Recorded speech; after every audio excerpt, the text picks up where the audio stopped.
Welcome to my channel. இப்படிப்பட்ட சுவாரஸ்யமான காணொளிகளை தெரிந்து கொள்ள எங்கள் சேனலை மறந்துவிடாமல் பதிவு செய்து கொள்ளுங்கள். நான் ஒரு பெரிய பங்களாவில் வேலைக்காரியாக இருந்தேன். அந்த பங்களாவின் உரிமையாளர் அங்கு தனியாக வசித்து வந்தார். அவர் ஒவ்வொரு நாளும் என்னை மேலே உள்ள ஒரு அறையைத் தவிர முழு வீட்டையும் சுத்தம் செய்யச் சொல்வார். மாலை 6 மணி முதல் 8 மணி வரை இடையே ஒரு முறை உன் வீட்டிற்கு போய் வா என்று சொல்வார்.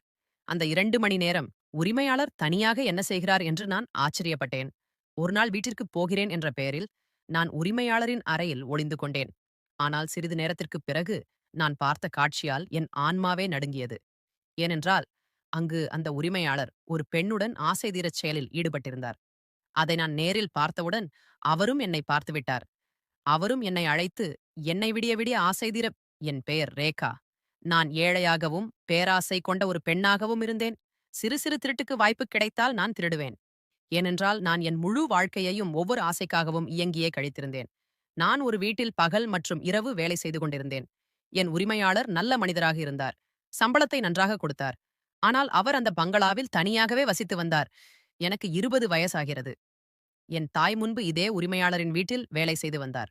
ஆனால் எங்க அம்மா உடல் நலம் பாதிக்கப்பட்ட போது அவர்கள் என்னை அவருக்கு பதிலாக வேலைக்கு அனுப்பினார்கள். முன்பு நான் அம்மாவுடன் உரிமையாளரின் வீட்டிற்கு வேலைக்கு வந்திருக்கிறேன். ஒருமுறை சுத்தம் செய்யும்போது எனக்கு உரிமையாளரின் அறையில் 500 ரூபாய் நோட்டு கிடைத்தது. அதை திருப்பிக் கொடுக்காமல் என் புடவைக்குள் ஒளித்து கட்டிக்கொண்டேன். ஆனால் எனக்கு இப்படி அடிக்கடி வாய்ப்புகள் கிடைப்பதில்லை. ஏனென்றால் நான் ஒவ்வொரு நாளும் அம்மாவுடன் வருவதில்லை. ஆனால் இப்போது நான் இங்கு தனியாக வேலைக்கு வர வேண்டியிருந்தது. நான் அம்மாவுடன் உரிமையாளரின் வீட்டிற்குச் சென்றபோது முதலில் அந்த பருமனான உடலமைப்பு மனிதனை பார்த்து பயந்தேன். எனக்கு இங்கு பகல் இரவு வேலை செய்ய விருப்பமில்லை என்று அம்மாவிடம் தெளிவாகச் சொன்னேன். ஆனால் அம்மா, அவன் கெட்ட மனிதனில்லை, மிகவும் நல்லவன். நான் கடந்த 8 ஆண்டுகளாக அவன் வீட்டில் வேலை செய்கிறேன். மேலும் வேலையும் அதிகமாக இருக்காது. ஏனென்றால் அந்த வீட்டில் இன்னும் பல வேலைக்காரர்கள் இருக்கிறார்கள் என்றார். அம்மாவின் வாதத்திற்கு என் மனம் ஒப்பவில்லை. ஏன் என்றும் தெரியவில்லை. என் மனம் ஏதோ பயத்தால் சூழப்பட்டிருந்தது. ஏனென்றால் அங்கு உரிமையாளர் தனியாகவே வசித்து வந்தார். அவருக்கு மனைவி, குழந்தைகள் இல்லை. உறவினர்களும் இல்லை. ஆனால் நாங்கள் ஏழைகளாக இருந்தோம். அதனால் சில சமயங்களில் நமக்கு விருப்பமில்லாத வேலைகளைச் செய்ய கட்டாயப்படுத்தப்பட்டோம். அம்மா அடிக்கடி உடல்நலக் குறைவால் அவதிப்பட்டாள். அப்பா வேலைக்குப் போகவில்லை. என்னை விடச் சிறியவர்களான 2 தங்கைகளும் ஒரு தம்பியும் இருந்தனர். நான் சம்பாதிக்கவில்லை என்றால் வீட்டில் சாப்பாட்டிற்கே வழியில்லாமல் போய்விடும். அதனால் மறுநாளே நான் அம்மாவுடன் அந்த பங்களாவிற்குச் சென்றேன். அந்த மனிதனுக்கு சுமார் 50 வயது இருக்கலாம். ஆனால் பார்ப்பதற்கு மிகவும் உடல் தகுதியுடன் இருந்தார். அம்மாவுடன் என்னை பார்த்த அவர் என்னை தலைமுதல் கால் வரை பார்த்தார். பின்னர் என் தாயிடம், உனக்கு தெரியும், என் வீடு எப்போதும் கண்ணாடி போல சுத்தமாக இருக்க வேண்டும். இந்த பெண் எல்லா வேலைகளையும் சமாளிப்பாளா என்று கேட்டார். ஒருவேளை என்னை மெலிந்த உடலை பார்த்து நான் அவர் வீட்டு வேலைகளை செய்ய முடியாது என்று அவருக்கு தோன்றியிருக்கலாம். என் அம்மா, மாளிகரே, உங்களுக்கு ஒருபோதும் புகார் கொடுக்க வாய்ப்பு கிடைக்காது என்று பதிலளித்தாள். ஆனால் அவன் கண்களை பார்த்தபோது எனக்கு முகம் சுற்றியது. நான் என் துப்பட்டாவை சற்று இறுக்கமாகச் சுற்றிக்கொண்டு என் நெற்றியில் சுருக்கங்களை உருவாக்கினேன். அதை பார்த்த அவன் கேலியாகச் சிரித்தான். அவன் சிரிப்பதை பார்த்தால் எனக்கு விஷம் குடித்தது போலிருந்தது. அம்மா சென்ற பிறகு அந்த உரிமையாளர், முழு வீட்டையும் சுத்தம் செய்வது உன் பொறுப்பு. மேல் பகுதியில் ஒரே ஒரு அறை மட்டும் உள்ளது. அந்த அறைக்கு ஒருபோதும் செல்ல முயற்சிக்காதே என்றார். அவர் பேச்சுக்கு நானும் தலையசைத்தேன். அந்த உரிமையாளரின் வீட்டில் பகலில் வேலை செய்ய வேறு வேலைக்காரர்கள் வந்து கொண்டிருந்தனர். என் அம்மாவின் வயதுடைய ஒரு வேலைக்காரி என்னுடன் தங்க வைக்கப்பட்டாள். நான் எல்லா வேலைக்காரர்களையும் என் பொறுப்பில் வேலை செய்ய வைத்தேன். ஆனால் மேல் பகுதியை சுத்தம் செய்யச் செல்லும்போது என் ஆர்வம் அதிகமாகியது. மேலே ஒரு பெரிய புல்வெளியும் பெரிய கேலரியும் இருந்தது. அங்கு ஒரே ஒரு அறை மட்டுமே இருந்தது.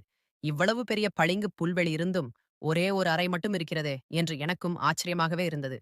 நான் மேல் பகுதியை சுத்தம் செய்யும்போது அந்த மூடிய அறையை திறக்கும் போதும் எனக்குள் ஒருவிதமான பரபரப்பு ஏற்பட்டது. முழு வீட்டையும் இந்த மனிதன் சுத்தம் செய்கிறான். ஒவ்வொரு பொருளையும் கண்ணாடி போல பளபளப்பாக்குகிறான். ஆனால் இந்த அறையை மட்டும் ஏன் சுத்தம் செய்யப்படவில்லை? ஒருவேளை மற்ற வேலைக்காரிக்கு இதைப் பற்றி தெரிந்திருக்கலாம். அவள் உரிமையாளரின் பழைய வேலைக்காரியாக இருக்கலாம். அவளுக்கு அந்த அறையில் என்ன இருக்கிறது என்று தெரிஞ்சிருக்கலாமே என்று நினைத்தேன். ஆனால் நான் அந்த வேலைக்காரியிடம் இந்தபடி கேள்வியை கேட்டபோது அவள் முகத்தின் நிறமே மாறியது. ஒரு கணத்தில் அவள் பதறிவிட்டாள். பின்னர் தலையை அசைத்து, எனக்குத் தெரியாது.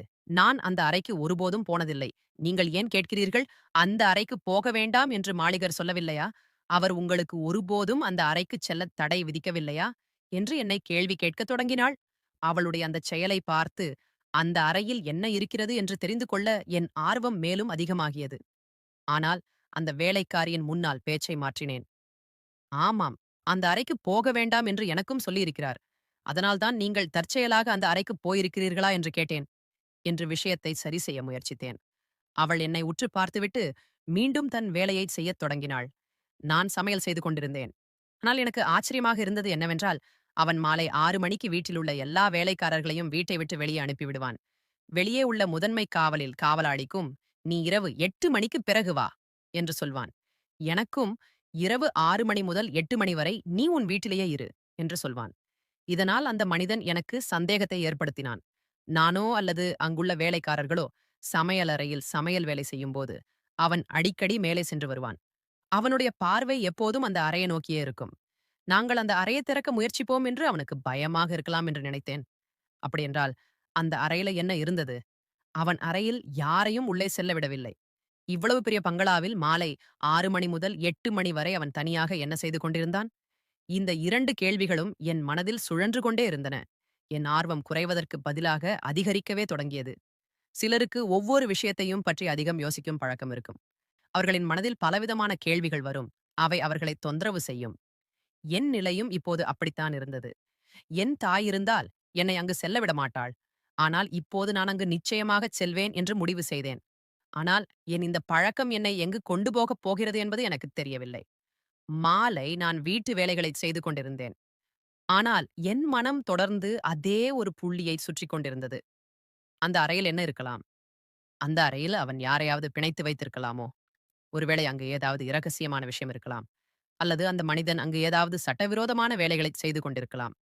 அதனால்தான் அந்த அறைக்கு யாரையும் செல்ல அனுமதிப்பதில்லை என்று நினைத்துக் கொண்டிருந்தேன். என் தலையில் ஒரு எண்ணத்திற்குப் பிறகு மற்றொரு எண்ணமாக இந்த விஷயங்கள் என்னை தொந்தரவு செய்து கொண்டிருந்தன. ஒருவேளை அவன் திருமணமாகி இருக்கலாம். தன் மனைவியை அந்த அறையில் பூட்டி அவளை சங்கிலியால் கட்டியிருக்கலாம். எனக்குள் ஒரு ஆராய்ச்சியாளனைப் போல ஒரு நபர் அமர்ந்திருந்தார். உண்மையை தெரிந்து கொள்ள முயற்சிக்க வேண்டும் என்று என்னை வற்புறுத்திக் கொண்டே இருந்தார். என்னுடைய உள்ளே இருந்த பதற்றம் எவ்வளவு அதிகமானது என்றால், நான் அந்த அறைக்குச் செல்லும் வழிகளைப் பற்றியே முழுவதும் யோசிக்கத் தொடங்கினேன். அந்த வேலைக்காரியுடன் நான் தங்கிய இடத்திற்கு திரும்பிய பிறகும் என் கவனம் அந்த அறையை நோக்கியே இருந்தது. அந்த அறை எப்போதும் பூட்டப்பட்டிருக்கும். அதன் ஜன்னல்கள் உள்ளிலிருந்து மூடப்பட்டிருந்தன. இப்போது நான் மேல் பகுதியை சுத்தம் செய்த பிறகும் மேலே சென்று கொண்டிருந்தேன். எனக்கு வாய்ப்பு கிடைக்கும் போதெல்லாம் அந்த அறையைச் சுற்றி ஆராயத் தொடங்கினேன். ஆனால் அந்த வீட்டில் என்னையும் உரிமையாளரையும் தவிர வேறு ஒரு வேலைக்காரி இருந்தாள். அவளுடன் நான் ஒரு குவார்ட்டர்ஸில் வசித்து வந்தேன். இதனுடன் ஒரு காவலாளியும் இருந்தான். இன்று நான் எப்படியாவது இந்த இரகசியத்தை வெளிப்படுத்த முழு மனதுடன் இருந்தேன். நான் என் சக வேலைக்காரி தூங்கும் வரை காத்திருந்தேன். இரவு 12 மணிக்கு அந்த வேலைக்காரி தூங்கியபோது நான் எழுந்து உட்கார்ந்தேன். இன்றைக்கு நான் அந்த மூடிய அறையின் இரகசியத்தை தெரிந்து கொள்ள வேண்டும் என்று யோசித்திருந்தேன். ஏனென்றால், ஒரு மாலை என் உரிமையாளர் செய்த வேலையை பார்த்த பிறகு அந்த அறையில் நிச்சயமாக யாரோ இருக்கிறார்கள் என்று நம்பிக்கை வந்திருந்தது. அன்று நான் 8 மணிக்கு முன்பே பங்களாவிற்கு திரும்பியிருந்தேன். முதன்மை வாயில் சிறிது திறந்திருந்தது. எனக்கும் மிகவும் ஆச்சரியமாக இருந்தது. ஏனென்றால், அந்த நேரத்தில் காவலாளி பங்களாவில் இருக்க மாட்டான். அதிர்ஷ்டவசமாக நானே பங்களாவிற்குள் நுழைந்து கதவை உள்ளிருந்து மூடினேன். உரிமையாளர் விரைவாக வந்து காரணம் கேட்டால், இரவு உணவு தயாரிக்க வேண்டியிருந்தது என்று சொல்லலாம் என்று நினைத்தேன். எனக்கு மேலறையின் இரகசியத்தை தெரிந்து கொள்ள வேண்டியிருந்தது. அதனால்தான் நான் வேண்டுமென்றே உணவு தயாரிக்கவில்லை. இந்த நேரத்தில் உரிமையாளர் தன் அறையில் இருக்கலாம் என்று எனக்கு தோன்றியது. பொதுவாக உரிமையாளர் என்னுடன் பேச மாட்டார். தன் வேலையில் மூழ்கியிருப்பார். ஆனால் அவன் பார்வை என்னை குழப்பத்தில் ஆழ்த்தியது. அவன் பார்வை என்மேல் விழும்போதெல்லாம் அவன் என்னை தலைமுதல் பாதம் வரை மிகவும் கவனமாக பார்ப்பான். அவன் கண்கள் என் முழு உடலையும் சுற்றுவது போல், என் உடலில் எறும்புகள் ஊர்வது போல உணர்ந்தேன். ஆனால் அவன் என்னுடன் எதையும் பேசவில்லை. அவன் பார்வையாலேயே நான் தொந்தரவு அடைந்தேன். நான் பங்களாவிற்குள் நுழைந்தபோது உள்ளே யாரும் இல்லை. இல்லையென்றால் உரிமையாளர் பெரும்பாலும் தன் நேரத்தை தொலைக்காட்சி பார்த்து கழிப்பார். ஆனால் இந்த நேரத்தில் அவன் இங்கு இல்லை. நான் கீழ்ப்பகுதியை முழுவதும் பார்த்தேன். அவன் கீழே எங்கும் இல்லை. என் சந்தேகம் உண்மையாக இருந்தது. அவன் மேல் அறையில்தான் இருந்தான். நான் மெதுவாக படிகளை ஏறி மேலே சென்றேன்.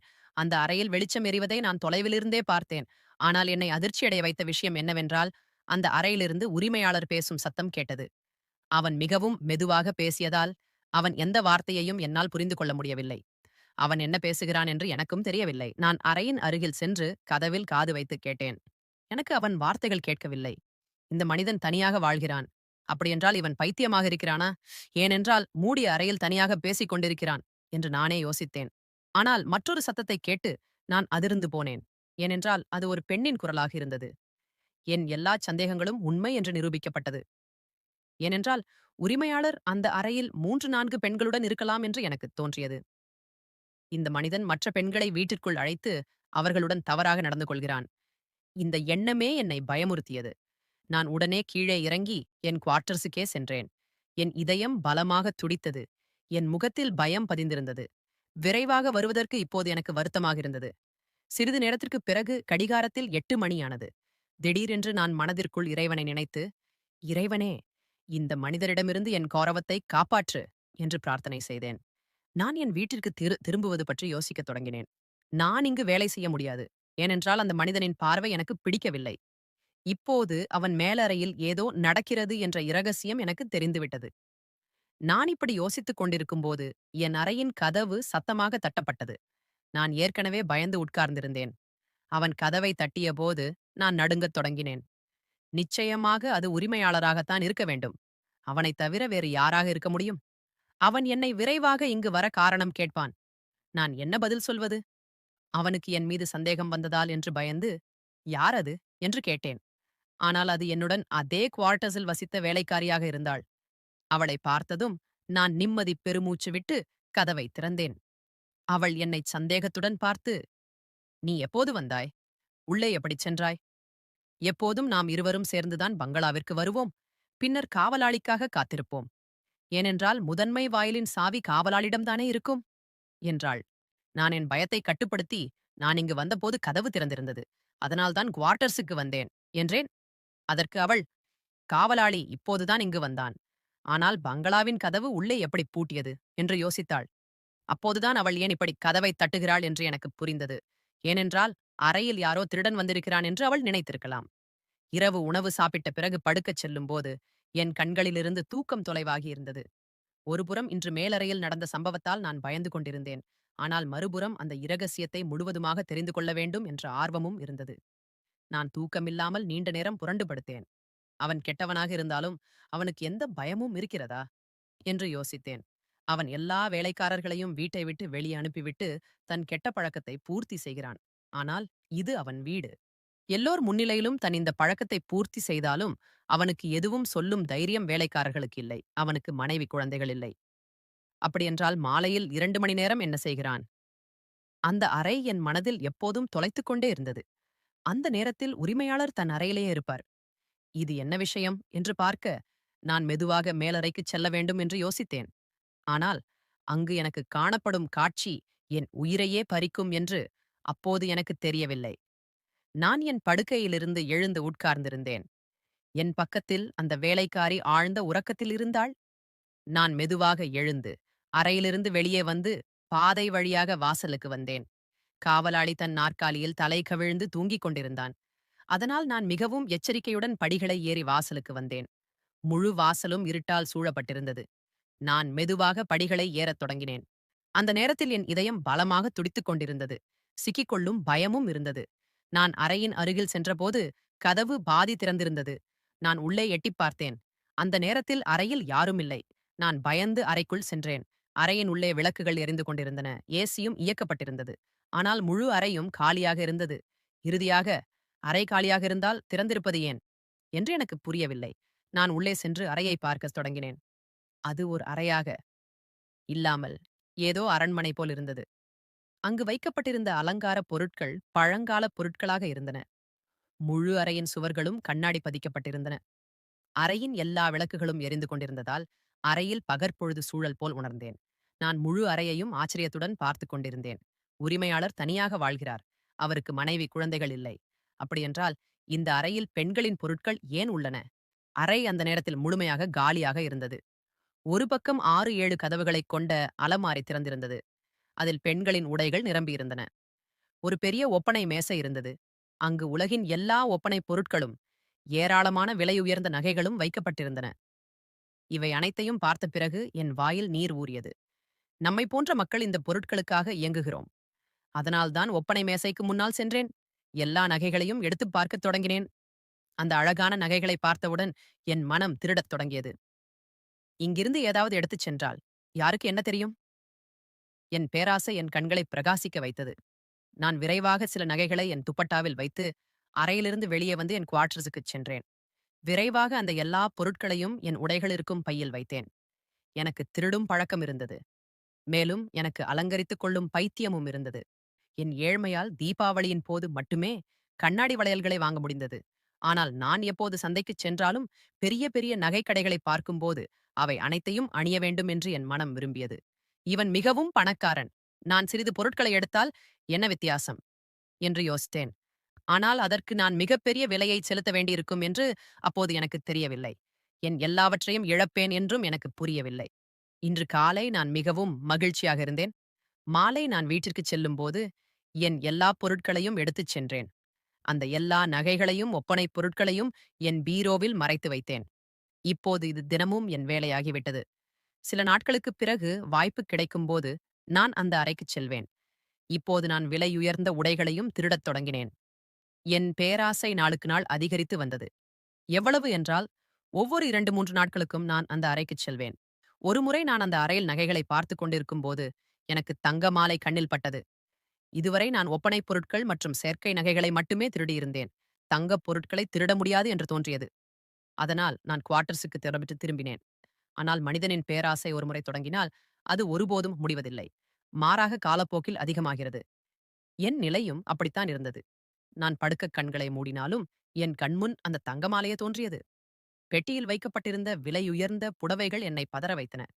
காலையில் நான் சிற்றுண்டி தயாரித்து உரிமையாளரின் முன் வைக்கச் சென்றபோது அவன் என்னை மிகவும் கூர்ந்து பார்த்தான். ஏதோ காரணத்தால் இன்று அவன் என்னை பார்க்கும் விதம் எனக்கு மிகவும் பதட்டத்தை ஏற்படுத்தியது. மேலும் இன்று உரிமையாளர் எனக்கு கொடுத்த அதிர்ச்சியால் என் சுயநினைவே போனது. அவன் எனக்கு அதே அறையின் சாவியைக் கொடுத்து, "நீ மேல் அறையை சுத்தம் செய்" என்றான். நான் ஆச்சரியத்துடன் வாய் திறந்து அவனை பார்த்தேன். "போ, அறையை சுத்தம் செய்" என்றான். நான் அவன் கையிலிருந்து சாவியை எடுத்து மேலறைக்குச் சென்றேன். ஆனால் இந்த முறை நான் என் கண்களை திறக்க வைத்தது. ஏனென்றால் அறையில் தங்க நகைகள் ஒப்பனை மேசை மேல் வைக்கப்பட்டிருந்தன. நான் அறையை சுத்தம் செய்து கொண்டிருந்தேன்.